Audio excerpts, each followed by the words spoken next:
The Panthers were really slow in Toronto, and to pour salt into the wound, they lose Brad Marchand.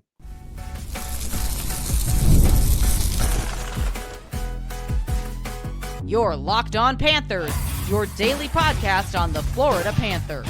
Part of the Locked On Podcast Network, your team every day.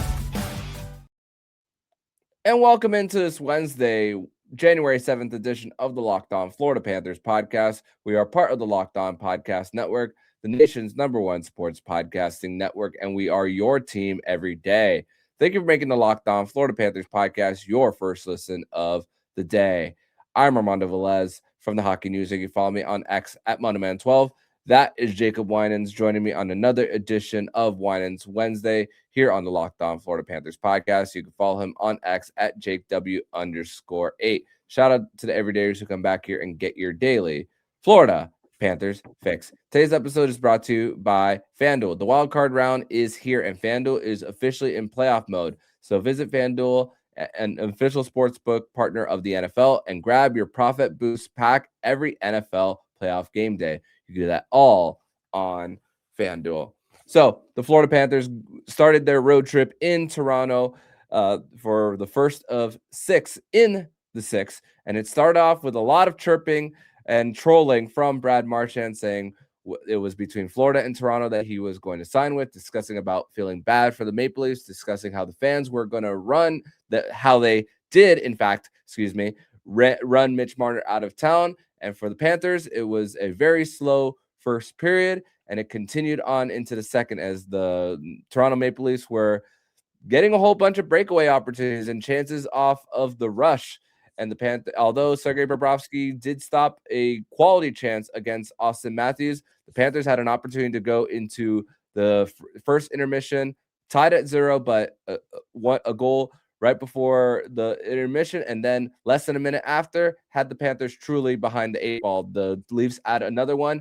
Although the Panthers made it a 3-1 game, thanks to Carter Verhaeghe breaking a 8-game goal drought, it wasn't enough for the Panthers to at least force a point in this one. And Jacob, my biggest takeaway is that this is very similar to the second Carolina game that the Florida Panthers played.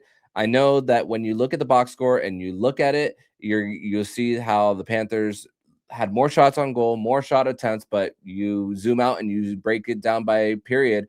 Wasn't really until the third period for the Panthers that they really started to control, where the Leafs were able to play back a little bit, having a 3-0 lead.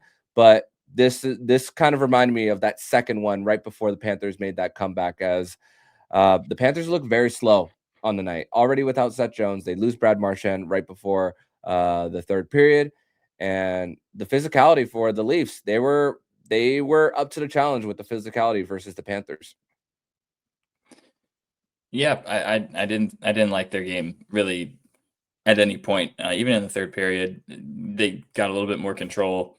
Like you said, started to apply a little bit of forecheck pressure, resulted in the Carter Verhaeghe goal, but they never really looked threatening at any point. Even on the power play was flat, lifeless, not at all threatening or really. Sometimes in the power play, when it's not scoring, you're just looking for even some shifts or some sustained pressure to kind of build momentum in your favor, and they couldn't even do that.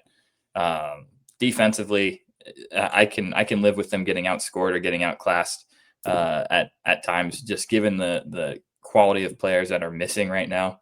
I know there's a lot of guys out, and you're up against it, and you're playing a team that's pretty healthy and has some of their superstar players in. You're going to struggle in some of those areas, but the way they got beat tonight was purely effort. Yep. The Leafs goals were off breakdowns. They were off of just wanting it more. They were off of just lack of physicality on defense. The third goal in particular, completely inexcusable. They like that ended up being the backbreaker, but to let a guy walk right through the slot, with someone on his back, facing zero resistance and swing the pass back for a wide open net. You're not giving your goalie a chance. And even though Bob gave up a bunch of goals tonight, the chances that he had against him, he could have given up 10 today. And that game could have been a lot uglier than the final score indicated, because the Panthers were not up to the challenge at all, beginning to end. It was for we keep the show clean, but it was belt to bottom, beginning to end in that game. Yeah, and I mean, hey, you said that the Panthers could have given up 10, but one team in the New Jersey Devils almost gave up 10. Former Panther Jacob Marchand was actually in net for that one, but hey, the Panthers didn't have the worst of nights in the NHL. But Former Panther Anthony Duclair had a quick hat trick. I'll give him that. Yes, that too. But for the Panthers here, I mean, for the Leafs, excuse me. I mean, they were missing guys out of their lineup as well. William Nylander, Chris Tanev, Anthony Stolarz has been hurt for a while. Dakota Joshua is one guy that they brought, and the physicality, like I mentioned, the Leafs were up to it. Nicholas Waugh and Bobby McMahon were two guys who were really up to it. And like you mentioned, the breakdowns for the Panthers. I mean, let's go over the goals. I mean, the first one, it's the forwards were really down low. Evan Rodriguez and Mackie Samoskevich a little slow to get in transition, give and go play. I thought that maybe AJ Greer was a little picked on the play, but Jeff Petrie and Ovis Balinskis draw to the strong side, leaves Easton Cowan and Nick Robertson down the middle, and then Bob shifts to his right, and then it's an open net for Easton Cowan for the first goal of the game. And it would have been great for the Panthers, although they were outshot in that period, to go into the intermission 0-0. And it's such a backbreaker when you have that happen, instead of going to the locker room saying, hey, how with the momentum possibly shifting the other way and getting a little bit of confidence there for this group. But then you come out in the second period, you lose a race for a shoot in, and then Aaron Ekblad commits that turnover, and then they work it high to Troy Stetcher, and then three Panthers were around him, and they couldn't get a shot block there. And Matthew Knies redirects that shot from Troy Stetcher into the back of the net, where Bobrovsky had like no chance to save it there. And then not even 5 minutes later, a board battle with there in the far side, and then a drive to the net where Nico Mikkola was following Matthew Knies there, and then, like you said, multiple guys around the slot, which you can get which Eetu Luostarinen had an opportunity to take away the passing lane there a little bit late there, but the back check there, which we'll get to more in segment number 2 on the player there, that there was an opportunity to have a stick lift or a back check so that Austin Matthews is not one-timing it there. And just a lot of standing around, a lot of puck watching, and it's just frustrating for the Panthers, especially with how well they played on Sunday, keeping up with the league's best avalanche, and then responding like this, where it's lots of head on a swivel, but their skates aren't following it. Yeah, and it's frustrating because they're capable, and we've seen it. We've seen in situations where their backs are against the wall and guys are missing, and you have to come up with a big win or play above your weight class a little bit and come up with at least a point or make the game competitive. We have seen them do that. We saw them play that game against Colorado in a game that a lot of us were considering a scheduled loss. We've seen it at different times this year where it looks like they're dead to rights, and then they rattle off a few wins in a row and they sort of find their game and guys step up. And it just felt like that Colorado game was a big opportunity to build on that. Mm-hmm. And it's an opportunity wasted, because I feel like all the momentum that they had from that game is completely gone now. And yeah, the issue is, when you have the goals against that you talk about, it's a lot of it it's a lot of mental mistakes. It's a lot of lack of effort and lack of attention to detail mistakes. It's the players that are making them that's concerning to me. It's Sam Reinhart, Eetu. These are guys that are incredibly defensively responsible and reliable, making these mistakes. It's Forsling, it's Ekblad. That's your top D pair. You really can't afford to have those guys be the ones to make mistakes. I can live with it if it's third and fourth line guys who normally would be healthy scratched or normally would be in Charlotte right now, but they're playing big moments because of injuries. I can live with that. you can't live when it's your highest paid top line, top D pair of players making these backbreaking mistakes in a game that's really a playoff game in January. When you look at the standings, that was a big game, and they really needed points in that one. To get nothing out of it and to lose the way they did, didn't like that. Didn't like the lack of physical response or physicality at all. Bobby McMahon takes a questionable run at Marchand, seems to sting him.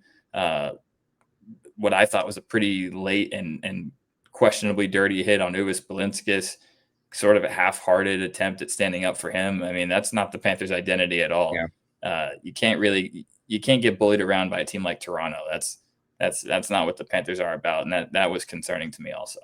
Yeah, and Marchand getting the worst of a hit after Luosterainen got away with a boarding on Scott Lawton. You saw the blood on his nose there towards the end of the second period, but also the Panthers had opportunities, even though they were down 3-0, which going into the third period, Anton Lundell drew a penalty with a rare opportunity down the middle, and then shortly after the Panthers were unable to score, they go on the power play again after a delay of game. So it was just frustrating, the fact that the Panthers really couldn't even get anything going on the power play there. So that's something that I was looking for, to see if the Panthers would improve on that front going into this road trip, but just it continued to struggle. And the way they close periods and open periods has been a consistent issue, and we've talked about it with Uvis and Jeff Petrie at times. Giving up late goals to end the first period. It's a 0-0 game and you didn't play a good period. You got to come out of that tied 0-0. You cannot give up that late goal and then to open the second with a defensive lapse. And now you're down 2-0 off of a really bad end of the period and really bad start to the period. You're giving yourself no chance. No doubt.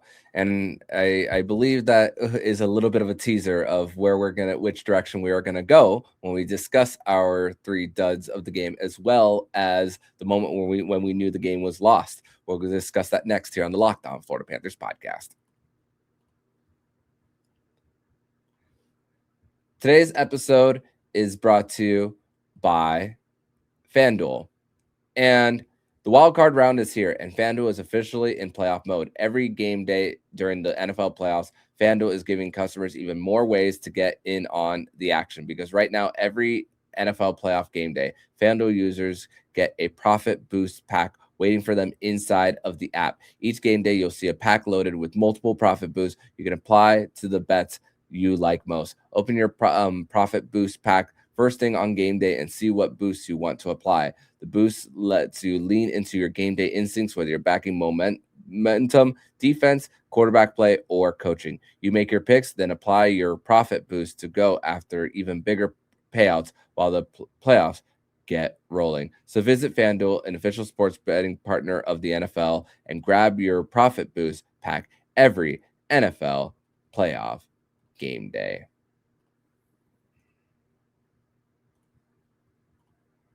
And I'd like to thank you guys once again for making the Locked On Florida Panthers podcast your first listen of the day here on a Wednesday. And thank you for making the Locked On Florida Panthers podcast here on the nation's #1 sports podcasting network, Locked On. If you haven't already, go check out our Everyday Club, access to an ad-free audio feed for Locked On Florida Panthers listeners, compatible with Apple Podcasts, Spotify, and every other major podcast app. An invite to the members-only Discord server, which includes a group chat for listeners to this show. And tap the link in the show notes to learn more. So Armando Velez here with Jacob Winans on another edition of Winans Wednesday, as the Florida Panthers lose to the Toronto Maple Leafs by a final score of 4-1 in Toronto for game 1 of their road trip. Now have lost 4 of their last 6 games coming out of the Christmas break. So the Florida Panthers lost, which means we are going to discuss our 3 duds of the game and then the moment when we knew the game was lost. So number 3 dud, I'm going to go with Jeff Petrie. I'm going to go with him as the 3rd dud. Like I mentioned, committed to the strong side, which kind of left Uvis Balinskis. I would have loved for the Panthers to play back, especially with the 2 Leafs players near the goal line there. And also, when the Panthers were starting to get momentum, although I felt that the game was over then, his turnover caused Donovan Zabrango to be called for that hooking call. If he doesn't turn the puck over in their own D zone, that penalty doesn't happen. So I'm going to give Jeff Petrie the third dud of the game. The second dud of the game, I'm going to go with the Forsling Ekblad pair.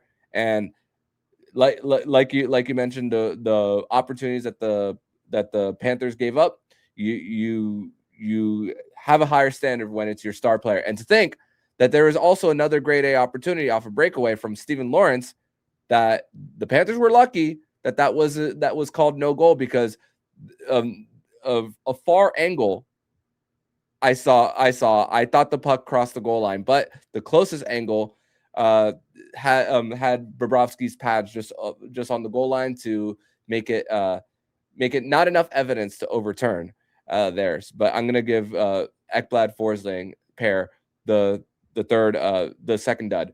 The first dud I'm gonna go with Sam Reinhart. Although he had 3 shots on goal, -3, and he had the lowest expected goals percentage on the entire team. Paul Maurice after the game said he liked Mackey's game, the Cunnin line, which I thought that the Cunnin line was outstanding. They were one of the few that had their opportunities to get down the middle, but the rest of the lineup, not so much. But Sam Reinhart's my number 1 dud. Yeah, that's rare. You don't often see that, but if you're a football fan like me, every once in a while you see a penalty where the entire offensive line jumps and it's a false start, and the ref will come on the mic and say false start, everybody but the center. That's kind of that's kind of the direction I'm going in here with my duds. For me, it's everybody but the goalie. So my third dud, I'm going to go with the entire defense. Didn't like any of the defense. The entire defensive unit was just all over the place. Turnovers left and right. Brutal positioning. Just inexcusable net front presence, letting guys like Knies post up right in front of your goalie, not clearing the crease, not winning board battles behind your own net. So third dud is the entire defense, but led by Ekblad and Forsling without a doubt. Another rough game for those two. Second dud for me is the entire forward group.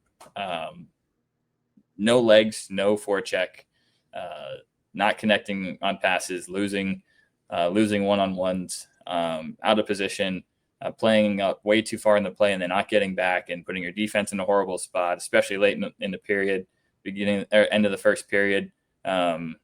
Just be responsible. And I felt like defensive responsibility was just not existent. And then first dud is the entire power play unit. It's a game that they should not have been in, should not have had a chance to even be competitive in that game the way they played, and still came away with opportunities to at least keep it close or get back in it on the power play. And at times like that, when you're having a rough game, it almost feels like a gift when you end up on the power play, because it could be your ticket back into a game that you don't deserve to be in. And they squandered it on the power play. They didn't look threatening, couldn't sustain any offensive pressure for long periods of time. Everything was to the outside, almost zero net front presence. So the power play as a whole is my number 1 dud. So yeah, kind of a everyone but the goalie vibe with my duds today. That is very valid. And the save percentage will sometimes lie to you when it says how much the goalie is responsible for wins and losses here. But yeah, I'm completely with you there. And it's crazy because we talk about a lot about the guys who are missing, but even the guys who were dressed in this lineup, a lot of time that they were out of the lineup. You like we mentioned, Brad Marchand does not come out for the third period, which we'll discuss more. But then there's that fight between Max Domi and Aaron Ekblad, which was not really a fight to begin with. Ekblad took a little bit of exception to Max Domi being a little physical with him, and it throws us back to that preseason game back in 2018 when he sucker punched him. So it brought back a little bit of a memory. So Ekblad was 5 minutes in the box, so that hurts the Panthers more than the Leafs. So for a bottom 6 player there in Max Domi there. So those are little parts of the game where you look at it and kind of realize that hurt the Panthers there.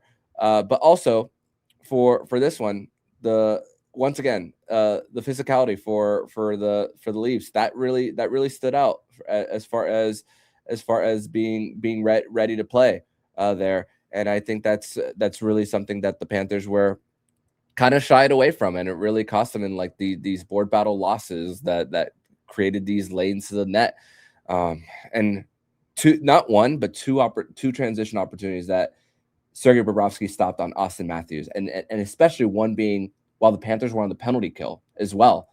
I thought that was going to be and it was 0-0 when it happened. Reached the leg out, and then another opportunity later in the game. But also, the Panthers missed the net a lot there as well. There was one opportunity where Cunningham drove, and then Petrie followed up, but a miss. An opportunity for Sam Bennett to be the trigger man on the power play from the right circle, miss as well.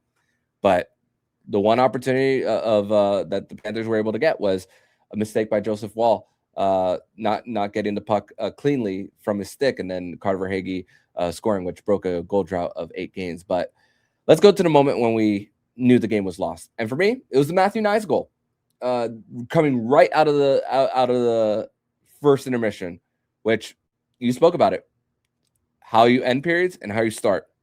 And the fact that carried over told me that the Panthers were not coming back. Yeah, I kind of have two answers. I think the moment that we knew the game was lost was Matthew Knies' goal. The way they were playing, they weren't coming back from a 2-goal deficit. It definitely wasn't going to happen. I think the actual answer is this game was lost the second the bus pulled up to the arena. I don't think they looked ready to play a hockey game today, to be honest. We didn't know that, so my answer will stay the same as yours. But I think that was a loss the second they got to the arena, because not one player on the team looked ready for a hockey game tonight. No, and hopefully for them it's a bounce back quickly, as like we've been talking about the road heavy second half of the season, and it's not going to get any easier for these Florida Panthers here. But we're going to transition over to segment number 3, where we're going to discuss Matthew Tkachuk and his possible status of what's going to come towards the end of this trip, as he hit the ice this morning. But what kind of sweater did he wear? And also, we're going to discuss the decision to not bring Brad Marchand out, and was it the right one for the Panthers? We'll discuss that next here on the Locked On Florida Panthers podcast. Third and final segment here on this Wednesday, January 7th edition of the Locked On Florida Panthers podcast. Thank you once again for making the Locked On Florida Panthers podcast your first listen of the day.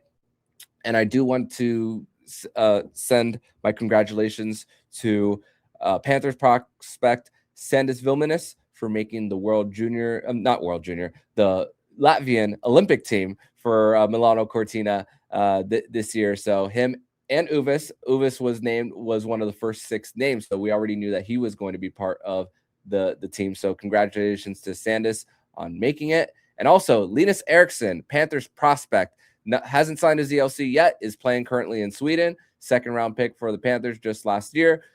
He is a World Junior champion, as the Sweden won the first World Junior Championship since 2012. So congratulations to both there. And also congratulations to former Panthers prospect Justin Sordiff on getting his first NHL hat trick on Monday. So congratulations to him. How cool was that, seeing the pictures of him in his Ovechkin jersey growing up as a kid? Huge Caps fan, huge Ovechkin fan, and then scores the first hat trick by a rookie Capital since Ovechkin did it against the same team. Ducks. But except it was on the road that Ovechkin did it. Correct. This one was at home. That was the only difference regarding that stat. How nuts is that? But let's go right into this game to of all, for the injury status of Brad Marchand. So Paul Maurice did say after the game that the decision to not bring Brad Marchand out for the third period was strictly a coach's decision. He saw he had a lingering injury that was going on, and saw that it was too much for Brad Marchand. I'm sure Brad Marchand begged to go back out. He is one who will fight through anything. And the fact that he didn't, maybe the score has a lot to do with it. for the Panthers there when it was 3-0 going into the third. But I have a question that I want to ask you, and I also want to ask the audience. Feel free to comment here.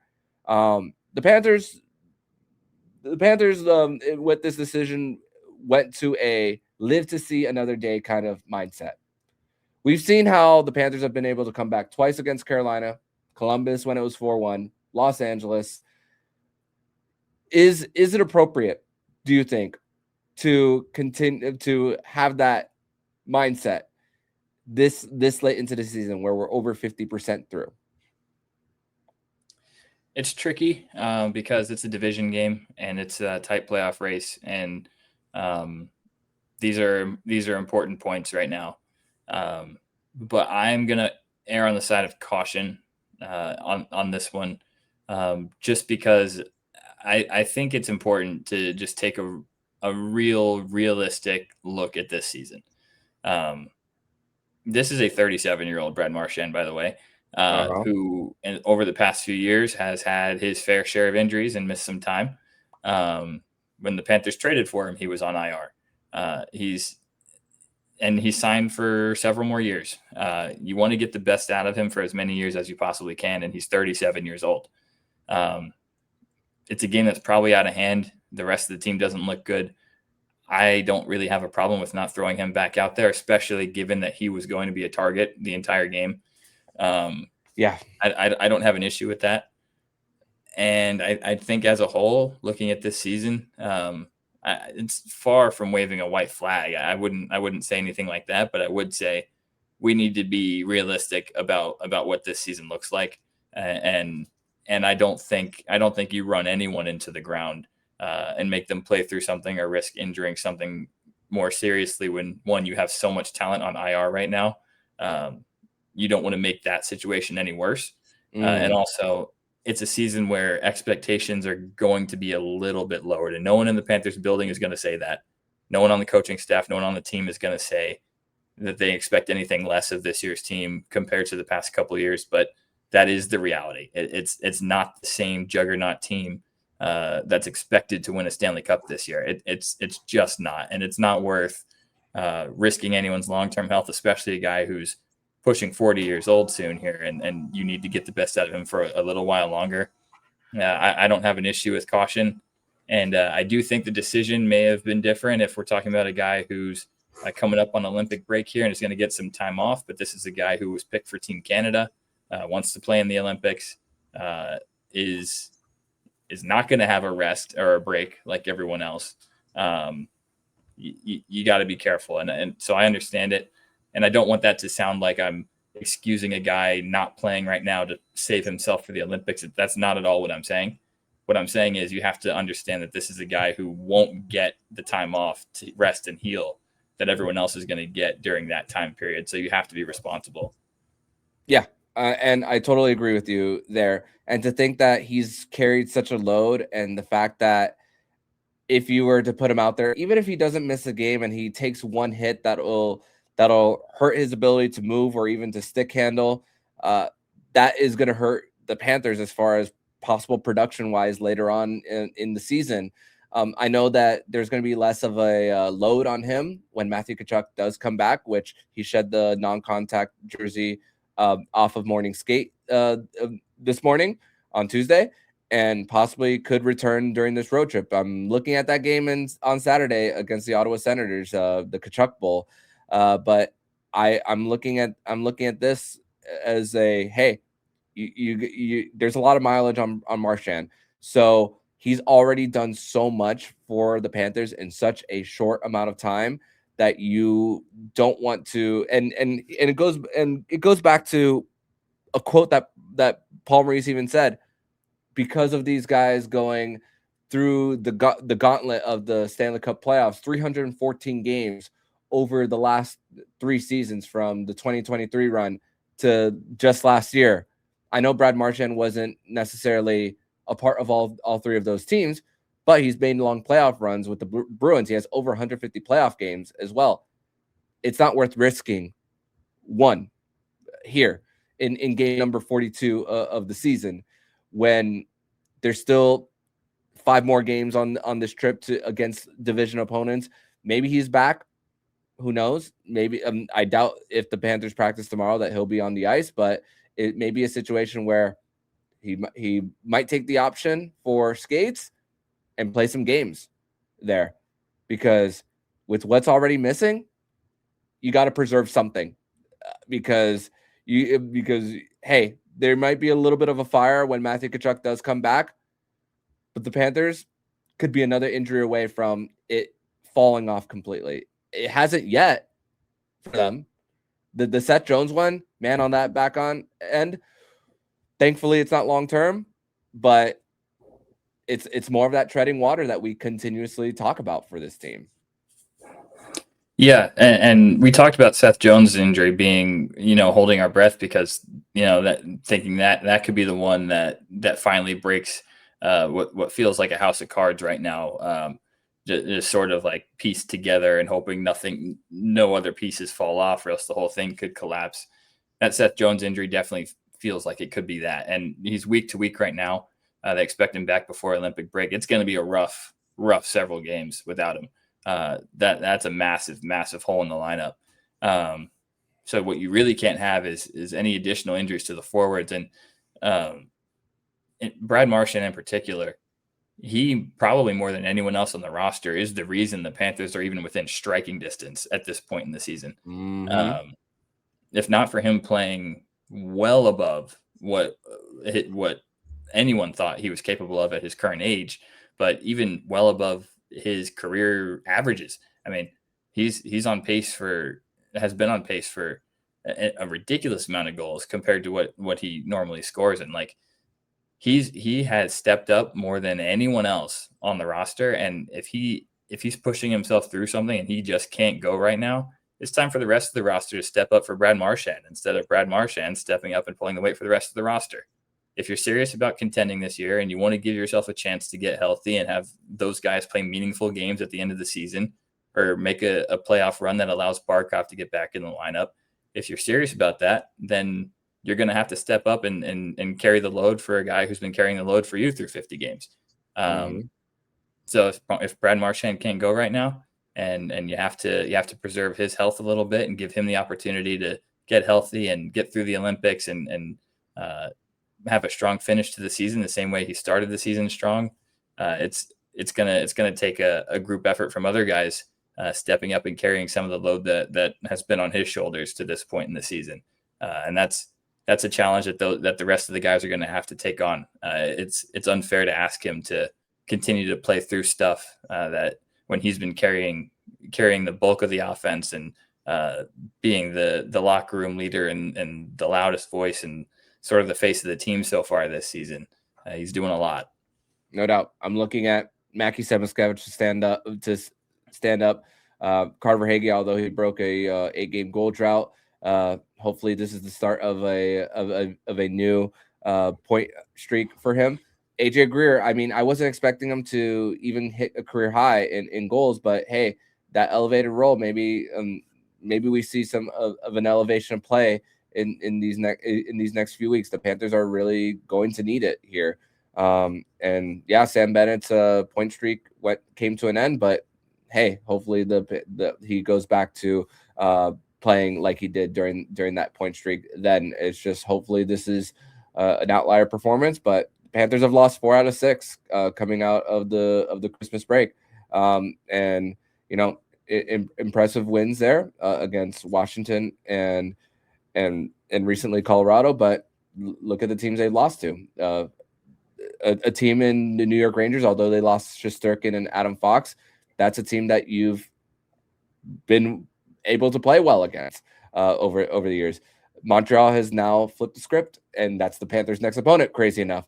That's it. So it doesn't get any easier for these Florida Panthers as they will continue this road trip on Thursday night and hopefully ending a long losing streak against the Habs there. But Jacob, I want to thank you so much for joining me on this edition of the Locked On Florida Panthers podcast.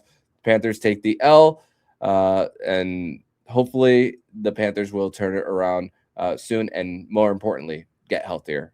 Tell everybody where they can follow you online, my friend. Yep, you can follow me on X at JakeW_8, and Yeah, South Florida, we still got another competitive team.